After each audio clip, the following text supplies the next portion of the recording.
Habari za jioni ndugu wananchi wenzangu, Watanzania wenzangu na wafanyakazi wa Chuo cha Taifa cha Utalii. Mimi hapa Champion Jafari Mwims kutoka Bustani Campus, makao makuu ya chuo chetu cha utalii. Kwanza ninataka nikumbushe kwa wenzangu kwamba kuna mambo muhimu unapoamka asubuhi, kabla hujaanza kwenda kazini, unatakiwa ufanye mambo muhimu.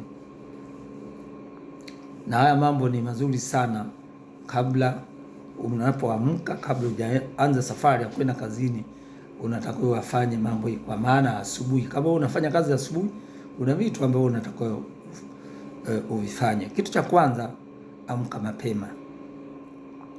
Kitu cha kwanza, amka mapema. Jaribu kuamka mapema ili uwe na muda wa kutosha wa kufanya mambo yako bila haraka. Sasa njia nzuri bora kabisa, unaweza ukatega alarm. Kwa mfano mimi naamka kila siku, alarm yangu nimeseti saa 10 kamili.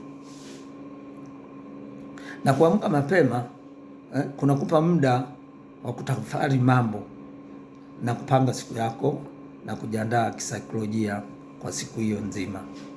Lakini cha pili, fanya mazoezi. Mazoezi ni muhimu sana. Fanya mazoezi mepesi kama kunyosha viungo, kupiga push up. Kwa mfano mimi napiga push up 20 kila ninapoamka asubuhi. Napiga push up 20 nikiwa pale chumbani kwangu, afu nafanya stretching. Na ikiwezekana tembea toka nje, tembea sebuleni. Mazoezi ya asubuhi ni mazuri sana, au fanya yoga. Lakini kitu cha pili, unapoamka asubuhi, tafakari au sala. Fanya kuna kitu tunaita personal devotion. Omba Mungu. Umeelewana? Omba Mungu. Chukua muda wako wa kutafakari na kuomba Mungu. Kama unaweza ukasali hata dakika 3-4, umesali, umepiga magoti au umesimama. Lakini unaweza ukasoma kidogo andiko lolote ambalo unaona linaweza likajenga siku yako nzima.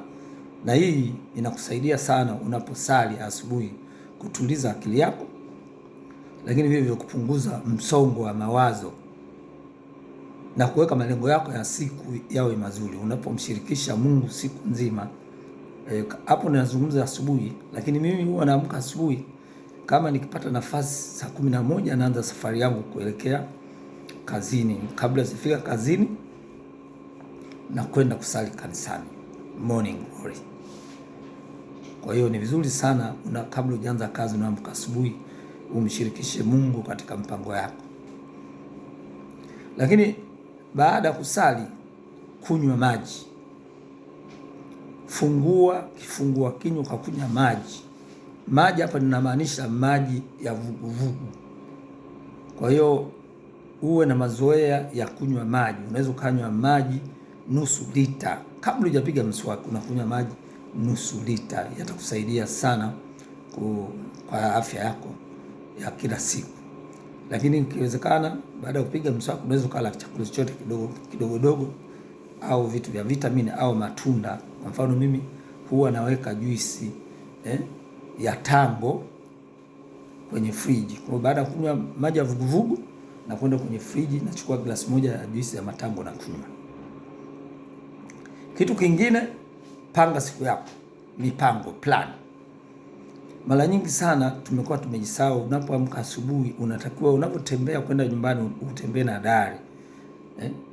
Nilishaongea huko nyuma kwamba kabla hujatoka kazini, yani jioni unamaliza kazi yako, lazima uangalie kwenye do list, kwenye diary yako ambapo unaandika mipango yako. Unaangalia ni vitu gani vya kufanya kesho. Kwa hiyo unapoamka asubuhi, nenda kwenye diary yako. Angalia ni vitu gani unatakiwa uvifanye. Angalia ni vitu gani jana kuvifanya. Kwa hiyo unajumulisha kwenye mpango kazi wako ambao unatakiwa uvifanye hivyo vitu.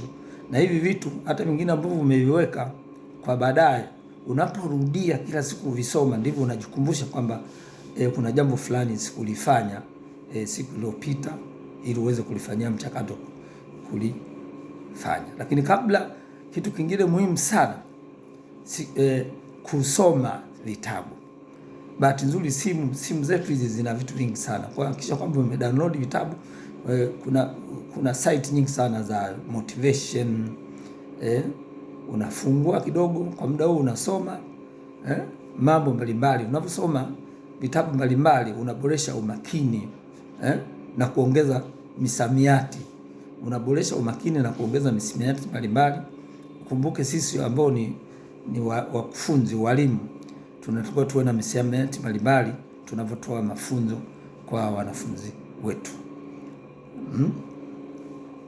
Baada hapo unaamka, unaoga, unapiga mswaki, unajiandaa safari kwa ajili ya kuja kazini. Sasa kwa nini tunazungumza manufaa?